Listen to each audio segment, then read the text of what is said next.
Today I want to show you how to troubleshoot the new style McElroy heater, style with this type of head on it. I've had some questions asked of me and want to make sure everybody's doing it all the same and doing it complete. So I already have one that's already taken apart. I'm ready to start taking my measurements. Just for sake of trying to speed things up a little bit, I did do some preliminary measurements on there, but I want to go through the process with you. First thing we want to do after opening it up is we want to remove the potentiometer. The RTD. And take our measurements just like we would if we're checking out any of the other heaters. On our list, we have down here under the inspection, we have the heater cartridge value, RTD value, at what temp, and then our potentiometer one. I want to show you what we're doing for the information that McElroy needs if we are to turn in any kind of warranty repair on these heaters. This is mandatory. They will not honor the repair unless we have all this information. Okay, the very first thing I'm going to do is on the list, it calls for the heater carts. I'm going to check my heater cartridges, make sure my meter is set properly, and I have 18.7. I'm going to write down 18.7 on my sheet. Okay, then I'm going to read my RTD. Now this heater's been heated up a little bit. I want to take my measurements with the heater cold. Got the two little silver tabs there down inside there. This one's going to read a little differently than what my original one was because the body is hot right now. When I originally did this, when it was reading down there, from there I got 111.2 at 73.2 degrees. Okay, the third thing I want to check then is my potentiometer readings. Move my meter to the proper setting, and what is needed is the very first reading is from the two outer positions on the potentiometer. I want to see what that reading is. I have 4.88. I'm going to write 4.88 underneath the line for the potentiometer. Okay. So then I'm going to turn my potentiometer all the way down, and I'm going to read between my black and white and then my red and white. So for my black and white, put the probes in there, and it reads 0 on my meter, and I'm going to turn it, make sure that it sweeps, no interruptions, and see what it goes up to. It goes up to 4.88. So I'm going to write down on my sheet 0 to 4.88. Then I put a slash in there, and I'm going to read the other way now between the white and the red. And I'm going to sweep the other direction and make sure I get the same measurement, 4.86. Pretty close. So I'm going to write down the 4.86. So I write that down in my potentiometer reading right here. And so then I have 3 measurements there. These are all required. All these numbers are required on the sheet. Write it down on here first, and then we'll transfer it to here after the fact. One more measurement we need to make. We have to plug the heater in, so we're going to re-hook up our RTD.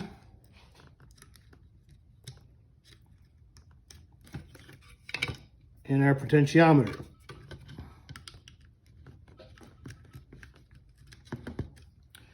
Now what they want on the last reading on this sheet is they want to know what your outlet or your power source voltage is. Mine is 123.3.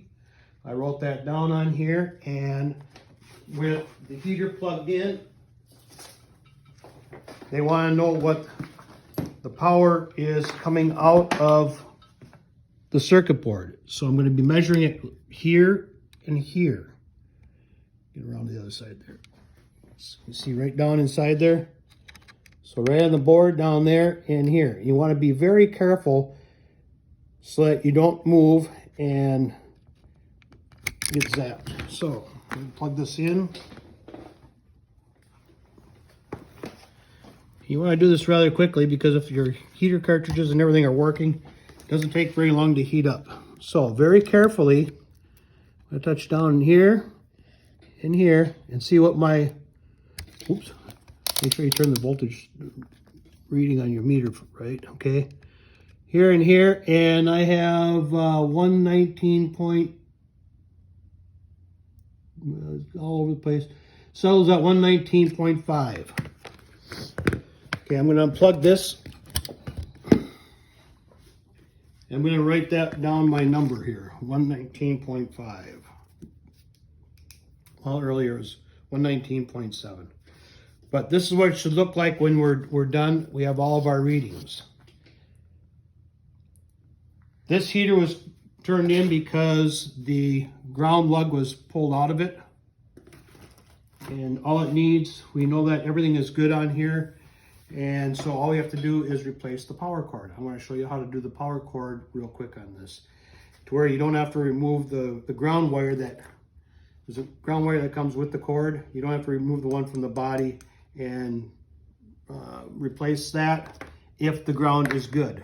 One of the things I want to do is I want to make sure I have a good ground. So I'm going to go from the potentiometer to the body and make sure that I do have a good ground. I have a good ground. There's no reason to replace that. Take the time and effort for it. So we're gonna unplug these things.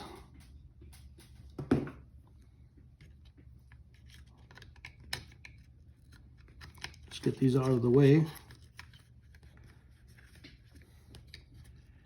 Heater cart's out of the way. And then power cord.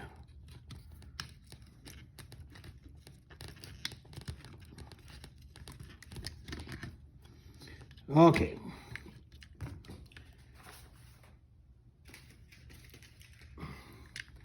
I sent out a bunch of tools like this to each location. Chicago, they already had one when I was visiting with them.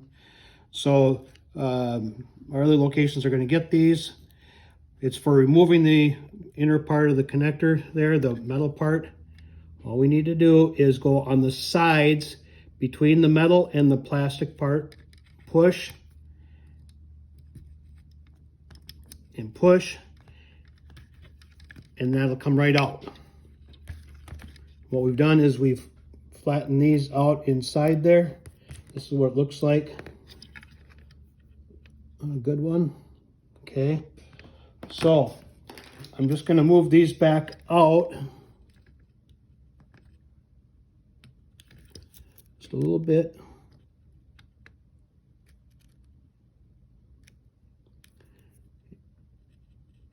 And then once I get the new power cord in there, I just push it in.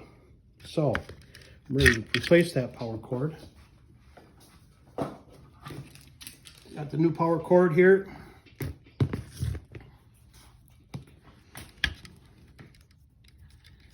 We want to make sure now, you can see on the top of that, the little tabs are on top.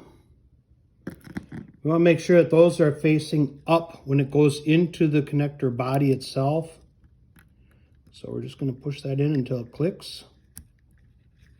It clicked.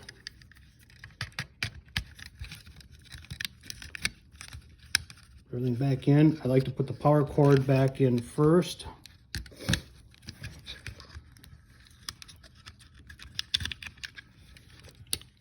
Then follow up with my heater carts.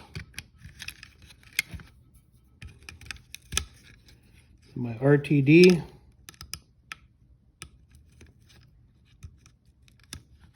Get everything down in there. Nice and neat. The heater cart's on top of it. It helps hold the power cord down. And then I can do my potentiometer. Okay. All right, I'm ready to put this back together. Everybody knows how to put it back together, so we don't have to worry about that part. One of the things I want to make sure is that everybody is checking that the holes in the bodies. This heater has been used a lot for sockets. This one had some really bad holes. I chased the holes with a 1/4-20 tap and got them looking pretty darn good. They can reuse those holes now. The ones in here need to be done. These haven't been done yet. You can see that if you look real carefully on the sides of the holes, the threads are just about gone in there. Once I run through a tap through there, hopefully that'll rejuvenate it. And I didn't want to replace the ground on here. The gaskets are good. Everything is good. There was really no reason to go down into the ground part. One of the most important things, that heater that I worked on yesterday, that had the same situation where they said all it needed was the power cord. It wasn't. They had a bad heater cartridge in there also. And so on the sheet I did for that one, I have all my measurements down here.